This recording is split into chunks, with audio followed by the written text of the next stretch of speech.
James the brother of the Lord, Yesu Kristu ప్రభు వారి యొక్క సహోదరుడైనటువంటి యాకోబు యొక్క జీవితాన్ని మనం ధ్యానం చేసుకుందాము. యాకోబు తనకున్నటువంటి ప్రివిలేజ్ ఏంటంటే యేసు క్రీస్తు ప్రభు వారితో కలిసి పెరిగేటటువంటి ఆ కుటుంబంలో పెరిగేటటువంటి భాగ్యాన్ని బాల్యం నుండి కలిగిన వాడుగా ఉంటున్నాడు. సో యేసుక్రీస్తు ప్రభు వారి యొక్క కుటుంబం అంటే మరియా యోసేపుల యొక్క కుటుంబాన్ని గురించి కనుక మనం ఆలోచన చేసినట్లయితే, వారికి వివాహం కాక మునుపు ప్రదానం చేయబడిన స్థితిలో కన్యకగా ఉన్నప్పుడు క్రీస్తు ప్రభు వారు జన్మించారు. ఆ తర్వాత వారికి కుమారులు కుమార్తెలు కలిగినట్లుగా మనం చూస్తాం. యేసుక్రీస్తు ప్రభు వారికి యాకోబు, యోసే అని, సీమోనని, యూదా అనేటువంటి నలుగురు సహోదరులు ఉన్నారని, ఆ తర్వాత సహోదరీలు అని చెప్పడం ద్వారా అట్లీస్ట్ మినిమం 2 సిస్టర్స్ ఉన్నా కానీ మొత్తము యేసుక్రీస్తు ప్రభుతో ఈ ఇంట్లో 7 పిల్లలు కలిగినటువంటి కుటుంబంగా మరియమ్మ యోసేపు యొక్క కుటుంబం ఉండటం మనం చూస్తాం. యేసుక్రీస్తు ప్రభువారు వారిలో ఒకడిగా ఆయన పెరగటం అనేది, ఒక కుటుంబంలో సభ్యుడిగా ఆయన బాల్యము నుంచి ఎదగటం అనేది మనం ఆలోచన చేసినప్పుడు అది ఎంతో ఆశ్చర్యం. యేసుక్రీస్తు ప్రభువారు ఆయన బాల్యము నుండి కూడా ఆయన పాపరహితుడిగా జీవించాడు కాబట్టి ఆయనలో ఏ విధమైన అవిధేయత కానీ పాప స్వభావము కానీ లేనటువంటి వాడుగా ఉన్నాడు కాబట్టి ఆయన యొక్క ప్రత్యేకమైనటువంటి జీవితం బాల్య దినముల నుండి మిగిలినటువంటి సహోదరులందరూ కూడా దాన్ని చూస్తూ ఆయన్ని అబ్జర్వ్ చేస్తూ పెరిగారు. కాబట్టి యేసుక్రీస్తు ప్రభు యొక్క బాల్యము యొక్క ఇంపాక్ట్ అనేది ఖచ్చితంగా ఆ యొక్క కుటుంబంలో ఉన్నటువంటి మిగిలినటువంటి ఆ యొక్క సహోదరుల మీద ఖచ్చితంగా ఉంటుంది. ఏ ప్రవక్త కూడా తన ఇంటిలో ఘనతను అందడు అన్నటువంటి వాస్తవమైనటువంటి మాట ప్రభువే చెప్పినటువంటి ఆ మాటను బట్టి యేసుక్రీస్తు ప్రభు వారు తన యొక్క ఇంటిలో లేకపోతే తన యొక్క సహోదరుల మధ్య ఆయన ఘనత వహించిన వాడుగా లేడు. తన యొక్క సహోదరులు ఆయన్ని తృణీకరించారు. ఒకానొక సందర్భంలో మార్కు సువార్త 3వ అధ్యాయం 21వ వచనం కానీ, యోహాను సువార్త 7వ అధ్యాయం 5వ వచనంలో కానీ మనం చూసినట్లయితే అతడు వెర్రివాడుగా మాట్లాడుతున్నాడని, అతడు అవుట్ ఆఫ్ మైండ్ కలిగిన వాడుగా ఉన్నాడని వారు తలంచటము మనం చూస్తాం.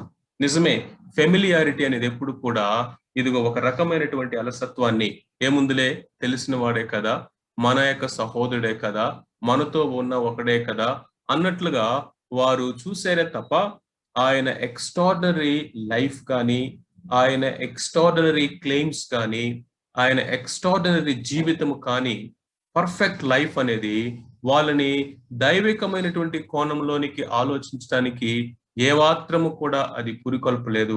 ఎందుకంటే మనలో ఒకడే కదా అన్నట్లుగా వారు యేసుక్రీస్తు ప్రభువుని చూశారు. ఆ తర్వాత ఆయన యొక్క పబ్లిక్ మినిస్ట్రీలో ఆయన తన గురించి తాను చెప్పుకున్నటువంటి మాటలు కానీ, లేకపోతే ఆయన చేస్తున్నటువంటి బోధలు కానీ విన్నటువంటి ఈ యొక్క యూదా మత లేకపోతే ధర్మశాస్త్ర ప్రావీణ్యత కలిగినటువంటి ఎరిగినటువంటి ఈ యొక్క సహోదరులకి అది మింగుడు పడందుగా అయిపోయింది. సో ఆ విధముగా వారు యేసుక్రీస్తు ప్రభువుని అంగీకరించిన వారుగాను, ప్రభువుగా రక్షకుడుగా ఆయన ఏమాత్రము గ్రహించలేనటువంటి వారిగాను, అంతకంటే ఎక్కువగా ఆయన పట్ల ఒక రకమైనటువంటి వ్యతిరేకమైనటువంటి భావము కలిగినటువంటి వారిగా వారు జీవించారు. ఇలాంటి పరిస్థితుల్లోనే యాకోబు కూడా ఉన్నాడు. మరి ఇలాంటి రిలక్టెన్స్ లో ఉన్నటువంటి వ్యక్తి ఏ విధంగా మారు మనసు పొందాడు, అసలు ప్రభువుని ఏ విధంగా ఎరిగాడు, ఆ కార్యం ఎలా జరిగింది అని మనం చూసినట్లయితే, యేసుక్రీస్తు ప్రభు యొక్క పునరుద్ధానం తర్వాత ప్రభువారు ఒక ప్రత్యేకముగా వీరిని దర్శించటం అనేది జరిగింది అని పౌలు తన యొక్క పత్రికల్లో కొరింథీయులకు రాసినటువంటి మొదటి పత్రిక 15వ అధ్యాయము 7వ వచనంలో ఆ యొక్క మాట రాశాడు. తర్వాత ఆయన యాకోబునకును అటు తర్వాత అపోస్తులకు అందరికీ కనబడెను. అపోస్తులు అందరికీ అన్నప్పుడు అక్కడ అపోస్తుల్లో ఉన్న యాకోబు వారిలో లెక్కలోకి వచ్చేసాడు. మరి ఇప్పుడు అపోస్తులు కానటువంటి ఈ యాకోబు ఎవరు? ఈ యాకోబు యేసుక్రీస్తు ప్రభు వారి యొక్క సహోదరుడు. యేసుక్రీస్తు ప్రభువారి సహోదరుడైనటువంటి యాకోబు ఒక్కరికే కాదు, కానీ ఖచ్చితంగా మిగిలినటువంటి సహోదరులందరికీ కూడా ఆయన పునరుద్ధానము తర్వాత వారికి ప్రత్యక్షమయ్యాడు. సో కాబట్టి పోస్ట్ రిజరెక్టెడ్ ఎన్కౌంటర్ అనేది వాళ్ళ యొక్క జీవితాల్ని ట్రెమెండస్ గా మార్చివేసింది. నిజమే కదా? సువార్త యొక్క ఎసెన్స్ ఏంటి? Resurrection of Jesus Christ. Yesu Kristu ప్రభువారి యొక్క పునరుద్ధానమే సువార్త యొక్క శక్తి.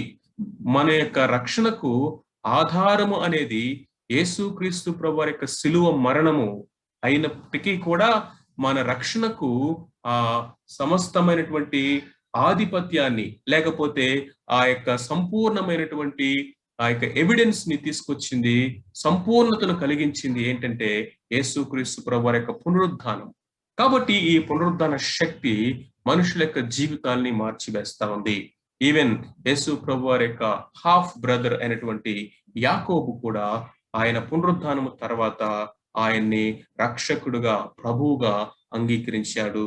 అందుకనే అక్కడ మనం అపోస్తుల కార్యములు 1వ అధ్యాయము 14వ వచనంలో మనం చూసినట్లయితే అక్కడ అనేక మంది సహోదరులు, ఆయన శిష్యులు, తర్వాత తల్లి అయిన మరియా, ఆయన సహోదరుడైనటువంటి వారు కూడా ఉండటం మనం అక్కడ చూస్తాం.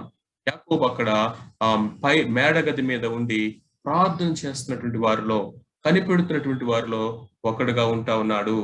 యాకోబు గురించి 1 కొరింథీ 9:5 పౌలు అంటాడు, యాకోబు, పేతురు వీరిద్దరూ కూడా వివాహం చేసుకున్నటువంటి వారుగా ఉన్నారని, వారు తమ యొక్క జీవిత భాగస్వాములని, భార్యను వెంట పెట్టుకొని సువార్త పరిచర్యలో వారు వెళ్తున్నారు. నేను వారిలో ఒకడుగా ఉండలేనా అంటూ వారితో పోల్చుకోవటం మనం చూస్తాం. కాబట్టి యాకోబు ఒక ఫ్యామిలీ మెంబర్ గా తన యొక్క కుటుంబాన్ని కట్టుకుంటున్నటువంటి వాడుగా ఉంటూ ఉన్నాడు. అంతేకాకుండా తన యొక్క ఇంటిలో యేసుక్రీస్తు ప్రభువారు పబ్లిక్ మినిస్ట్రీకి బయటకు వెళ్ళిన తర్వాత ఖచ్చితంగా ఆ యొక్క ఇంటిలో ఎల్డర్స్ అనే యొక్క రెస్పాన్సిబిలిటీని తీసుకుంటున్నటువంటి వాడుగా ఉంటున్నాడు. కేవలము తన ఇంటిలోనే కాదు, దేవుని యొక్క ఇంటిలో కూడా తను ఇప్పుడు ఒక ఎల్డర్ గా, ఒక బిషప్ గా, మన భాషలో చెప్పాలంటే ఒక పాస్టర్ గా ఆ యొక్క ఆది సంఘము అయినటువంటి యెరూషలేము సంఘానికి మొట్టమొదటి పాస్టర్ గా యాకోబు ఉంటున్నాడు. ఆది అపోస్తులు అనేటువంటి వారు ఒక చర్చికి పరిమితం అయిపోయి దానికి కాపర్లుగా లేరు. వారు పైనీరింగ్ మినిస్ట్రీ చేశారు. ఎందుకంటే యేసుక్రీస్తు ప్రభు వారికి ఇచ్చినటువంటి ఆజ్ఞ ఏంటంటే, మీరు యెరూషలేము మొదలుకొని యూదయ, సమరయ, భూ దిగంతాల వరకు మీరు నాకు సాక్షులై ఉండాలి. అంటే ఆ యొక్క వలయాకారంగా ఒక్కొక్క వలయాన్ని ఛేదించుకుంటూ వారు భూ దిగంతాల వరకు సువార్త పనిలో విస్తరించాలి అనేది దేవుని యొక్క పిలుపు, కమిషన్. కాబట్టి ఒక చర్చ్ లో వారు పరిమితం అయిపోయి ఉండటం అనేది దేవుడు వారికి ఇచ్చినటువంటి పిలుపు కాదు. యెరూషలేములో ప్రారంభమైనటువంటి ఈ యొక్క ఆది సంఘము, మొట్టమొదటి సంఘాన్ని ఎవరు పట్టించుకుంటారు? ఎవరు వాళ్ళని చూసుకుంటారు? ఇప్పుడు ఆ బాధ్యతని యాకోబు తీసుకున్నాడు. నేనున్నాను అని ఇదిగో ఆ యొక్క రెస్పాన్సిబిలిటీని టేకప్ చేశాడు. అపోస్తులందరూ కూడా చెదిరిపోగా తనైతే ఆ మందను కనిపెట్టుకుంటూ ఆ యొక్క సంఘంలో పాస్టర్ గా, లేకపోతే ఒక సేవకుడుగా ఆ యొక్క సంఘాన్ని కాచాడు. యాకోబు గురించి, సంఘ నాయకత్వాన్ని గురించి ఇదిగో దేవుని యొక్క వాక్యం సెలవిస్తున్నటువంటి అద్భుతమైనటువంటి సాక్ష్యాలు విందాం రండి. గలతీయులకు రాసిన పత్రిక 2వ అధ్యాయం 9వ వచనంలో పౌలు ఏమంటున్నాడండి? స్తంభములుగా ఎంచబడిన యాకోబు, కేఫా, యోహాను అనువారు నాకు అనుగ్రహింపబడిన కృపను కనుగొని. పౌలుని ఎంకరేజ్ చేశారంట వీళ్ళు ముగ్గురు. దేవుడు పౌలుకి ఇచ్చినటువంటి కృపను వీళ్ళు అర్థం చేసుకొని ఎంకరేజ్ చేశారు అన్య జనులకు సువార్త ప్రకటించమని. అక్కడ మెన్షన్ చేస్తే ఏమనంటే సంఘములకు స్తంభములుగా వంటి వారు, అంటే ఎంతో బాధ్యతాపరమైనటువంటి రెస్పాన్సిబుల్ ఆ యొక్క పొజిషన్ లో యాకోబు ఉంటా ఉన్నాడు. అంతేవిధంగా గలతీ 1వ అధ్యాయము 18, 19 వచనాల్లో కూడా పౌలు ఏమంటున్నాడంటే, అటుపైన 3 సంవత్సరాల తర్వాత కేఫాను పరిచయం చేసుకున్న వాళ్ళని యెరూషలేమునకు వచ్చి అతనితో కూడా 15 దినములు ఉంటుంది. అతనిని తప్ప అపోస్తులు మరి ఎవరిని నేను చూడలేదు, కానీ ప్రభు యొక్క సహోదరైన యాకోబును మాత్రము చూచితిని. మిగిలినటువంటి అపోస్తులు ఎవరు కూడా మేబీ యెరూషలేములో వారు ఉండి ఉండరు. వారు సువార్త పనికి చెదిరిపోయి ఉన్నారు. ఇప్పుడు పేతురు మాత్రము యెరూషలేములో ఉన్నాడు. ఇక్కడ పేతురుతో పాటు యెరూషలేము యొక్క సంఘాన్ని కాస్తూ ఒక కాపరిగా ఎవరున్నారంటే యాకోబున్నాడు. ప్రభు యొక్క సహోదరుడైనటువంటి యాకోబును నేను కలిశాను అని ఇక్కడ చెప్తూ ఉన్నాడు. అంతేకాకుండా అపోస్తుల కార్యములు 12వ అధ్యాయము 17వ వచనాన్ని గనుక మనం చూసినట్లయితే, పేతురు చెరసాల్లో నుండి బయటకు వచ్చిన తర్వాత అద్భుతముగా దేవదూత అతన్ని బయటికి తీసుకుని వచ్చిన తర్వాత, ఇదిగో ఆ యొక్క ప్రార్థన చేస్తా ఉన్నటువంటి యోహాను యొక్క ఇంటికి వచ్చి వారితో జరిగినటువంటి విషయాలన్నీ చెప్పిన తర్వాత ఏమంటున్నాడు? అతడు ఊరకుండుడని వారికి సైగ చేసి ప్రభువు తను చెరసాల నుండి ఎలాగూ తీసుకుని వచ్చిన వారికి వివరించి యాకోబునకును సహోదరులకును ఈ సంగతి తెలియజేయడని చెప్పి బయలుదేరి వేరొక చోటికి వెళ్ళను. పేతురు అంటున్నాడు, go tell these things to James. యాకోబుకు ఈ సంగతులను తెలియచేయండి. ఎంత ప్రామినెంట్ ప్లేస్ చూసారా? ఎంత ప్రాముఖ్యమైనటువంటి ఆ యొక్క పొజిషన్ లో, లీడర్షిప్ లో యాకోబు ఉంటున్నాడంటే, మీరు వెళ్ళి ఇదిగో సంఘ నాయకుడైనటువంటి లేకపోతే సేవకుడైనటువంటి యాకోబుకు ఈ విషయాలను తెలియచేయండి అని పేతురు చెప్తా ఉన్నాడు.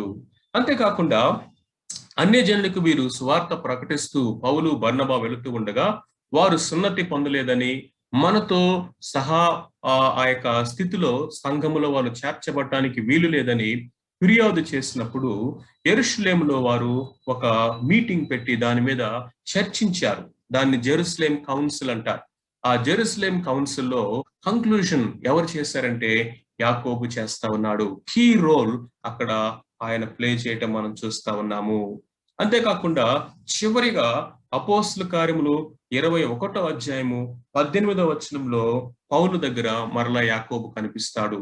లేఖనాల్లో అపోస్తుల కార్యంలో చివరిగా యాకోబు మెన్షన్ చేయబడింది ఇక్కడే. ఎంత రెస్పెక్టబుల్ ఎల్డర్లీ పర్సన్ గా ఇదిగో పౌలు విషయంలో కానీ, పేతురు విషయంలో కానీ, అపోస్తులకి కౌన్సిల్ ఇచ్చే విషయంలో కానీ, సంఘాన్ని నడిపించుకునే విషయంలో కానీ ఉంటా ఉన్నాడు. ఈ విధముగా ఒక సంఘాన్ని పట్టుకొని ఆ సంఘానికి కాపరిగా ఉంటూ మిగిలిన వాళ్ళందరినీ కూడా బలపరుచుకుంటూ తన పరిచర్యను ముగించుకొని తను ఏ విధంగా హతసాక్షి అయిపోయాడంటే, మందిరం యొక్క టెంపుల్కి చివరిగా ఆయన తీసుకుని వెళ్ళి అక్కడి నుంచి కిందకు పడద్రోసారంట.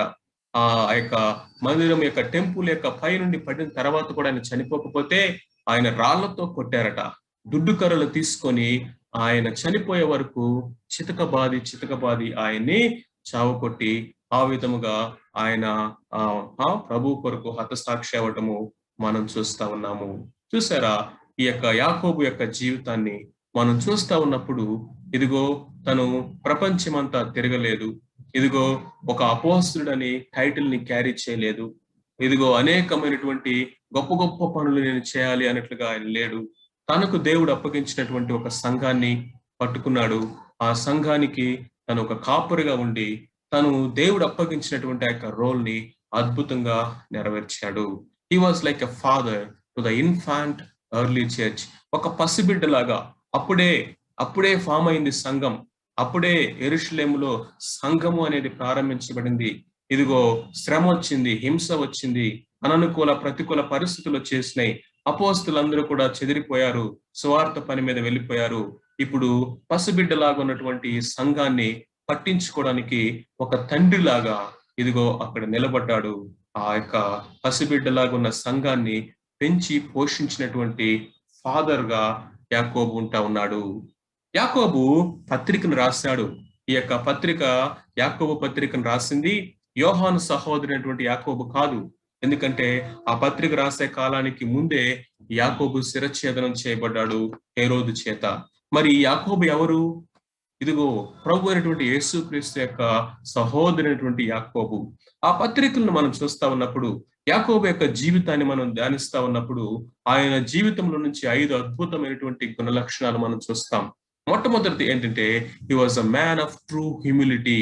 ఎంతో అతడు వినయము, దీనత్వము కలిగినటువంటి ఆ యొక్క దాసుడుగా కనిపిస్తా ఉన్నాడు. ఆ యాకోబు పత్రికను రాస్తూ ప్రారంభ మాటల్లో ఆయన ఏమని రాస్తా ఉన్నాడు తెలుసా? యేసుక్రీస్తు దాసుడును నేను అని ఆయన రాసుకున్నాడు. యేసుక్రీస్తు ప్రభు యొక్క సహోదరుని అని చెప్పుకోవచ్చు కదా. యేసుక్రీస్తు యొక్క దాసుడు అయిన యాకోబు. చూసారా, ఇంగ్లీష్ లో ఆ మాట ఏమని ఉంటుందంటే బాండ్ సర్వెంట్, బాండ్ స్లేవ్. నేను యేసుక్రీస్తు ప్రభువారి యొక్క దాసుడును, బాండ్ స్లేవ్ అని అక్కడ మెన్షన్ చేసుకున్నాడు. మనమైతే ఎంత కొంచెము అవకాశం ఉంటే, కొంచెము ఏదన్నా ఫేవర్ గనక మనకు దొరికితే ఎంతగా దాని విషయంలో మనం అదిరిపడతాము, ఎంతగా దాన్ని గొప్పలు చెప్పుకుంటాము, అందరికి దాన్ని బ్రాడ్కాస్ట్ చేసుకుంటాము, డీపీలో పెట్టుకుంటాము, స్టేటస్ లో పెట్టుకుంటాము, అడగకపోయినా కదిలిచ్చి మరి దాని గురించి మనం చెప్పుకుంటాము, మన సాక్ష్యాల్లో చెప్పుకుంటాము. ఎక్కడ పడితే అక్కడ నేను ఫలానా, నేను ఫలానా, నేను ఫలానా అని మనం చెప్పుకోవడానికి ఇష్టపడతాము. కానీ యాకోబు యేసు ప్రభుతో కలిసి ఒకే కుటుంబంలో పెరిగాడు. ఆయన దగ్గరుండి ఎక్కువ కాలం చూసినటువంటి వ్యక్తి. అపోస్తులందరూ 3.5 సంవత్సరాలే, ఈయనైతే 30 సంవత్సరాల పైనుంచే ప్రభువుని ఎరిగినటువంటి వాడు. ఒకే తల్లిదండ్రుల దగ్గర పెరిగారు, ఒకే ఫ్యామిలీ మెంబర్స్ గా ఎదిగారు. నా సహోదరుడు యేసు ప్రభు అని ఆయన చెప్పుకోవచ్చు కదా. కానీ అక్కడ గనక మనం చూసినట్లయితే ఆ దాసుడును అని ఆయన చెప్పుకుంటారు. అంతేకాదు, he was a righteous man. చరిత్ర యాకోబు గురించి ఒక మాట చెప్పేదంట, James the just, James the just, నీతిమంతుడని యాకోబు, నీతిమంతుడని యాకోబు. ఆ యాకోబుని గురించి ప్రస్తావించినప్పుడల్లా నీతిమంతుడని యాకోబు అని చెప్పేవారంట. ఎందుకంటే ఆయన యొక్క జీవితము ఎంత ప్రభావభరితంగా ఉండేదంటే ఇంపెక్కబుల్ రైచియస్నెస్. తను ఆ యొక్క నీతి విషయంలో, యథార్థత విషయంలో, ఇదిగో పార్షియాలిటీ కానీ, ఏ విధమైనటువంటి స్వార్థము కానీ, పక్షపాతము కానీ ఇవేమీ లేకుండా ఆయన తను ఆ యొక్క సేవ విషయంలో కానీ, మనుషులతో సంబంధ బాంధవ్యాల విషయంలో కానీ, తన భక్తి విషయంలో కానీ జీవించేవాడట. అందుకని ఆయన అనేవాడట జేమ్స్ ద జస్ట్ అని. అందుకే ఆయన ఎవరయ్యా అంటే he was a loving pastor. ఓ ఎంతో ప్రేమ పూరితమైనటువంటి ఒక కాపరిగా ఉంటా ఉన్నాడు. చూసారా, ఆయన a man of great compassion. ఒకసారి గనక యాకోబు పత్రికను గనక మనం గనక చదువుతా ఉంటే ఆయన హృదయం ఏంటో మనకు అర్థమవుతుంది.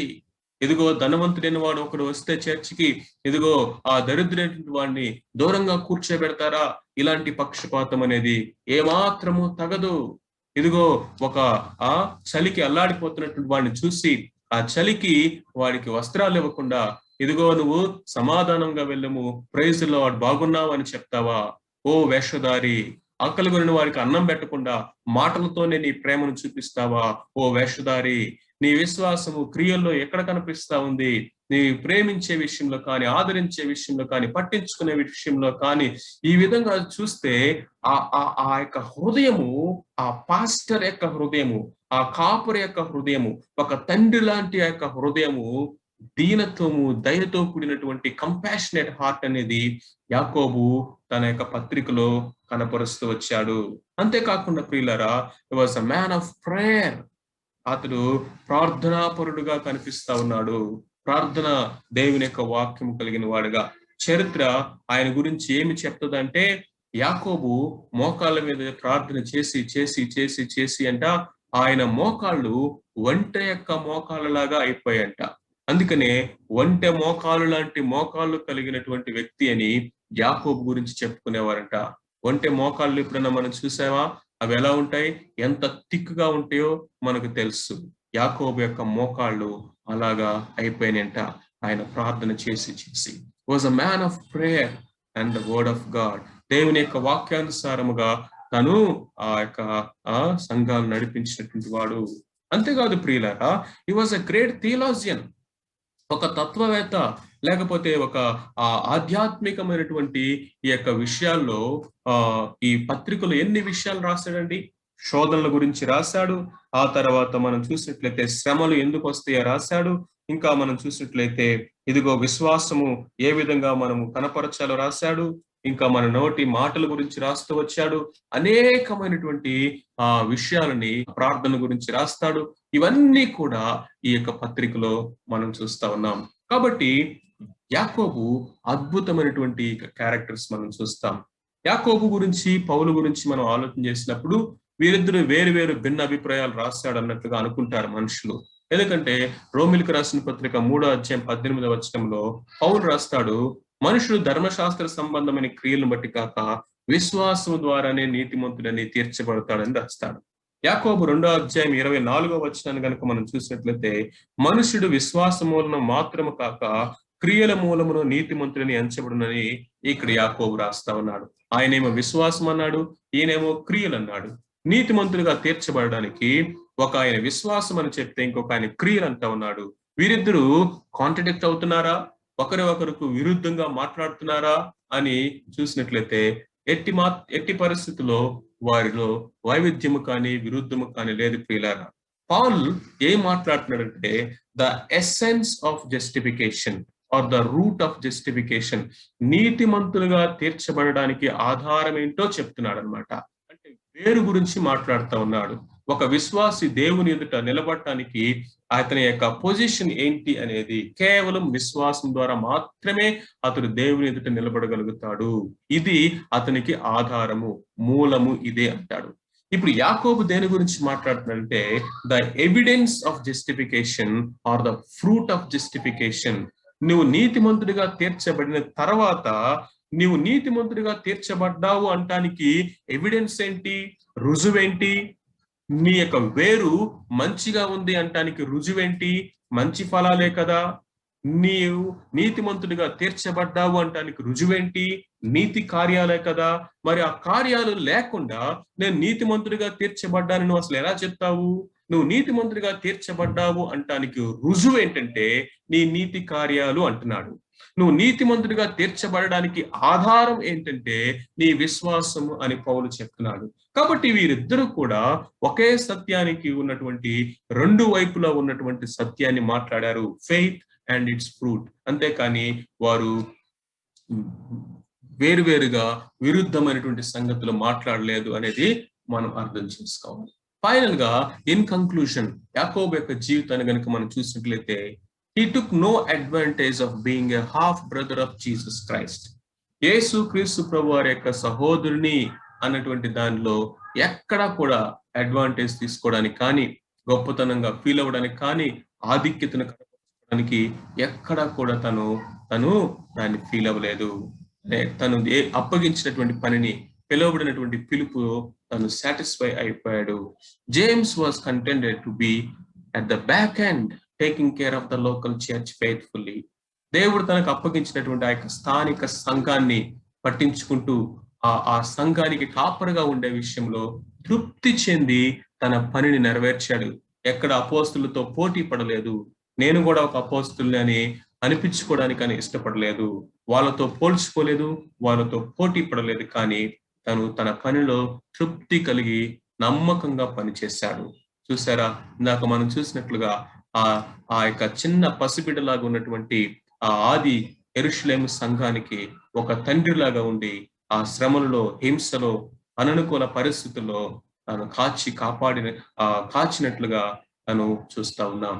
తర్వాత he became a martyr for Christ. తను నమ్మినటువంటి విశ్వాసానికి యూదా ఆ యొక్క మతాన్ని విడిచిపెట్టి ఇదిగో విశ్వాసపూరితమైనటువంటి ఈ యొక్క నిజమైనటువంటి రక్షణ మార్గంలోనికి వచ్చాడు.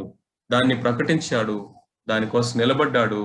ఇదిగో ఆ టైంలో ఫెస్టస్ అనేటువంటి ఆ రోమా గవర్నర్ చనిపోయిన తర్వాత మరలా నెక్స్ట్ ఇంకొక వ్యక్తి రావడానికి మధ్యలో కొంత గ్యాప్ వచ్చిందంట.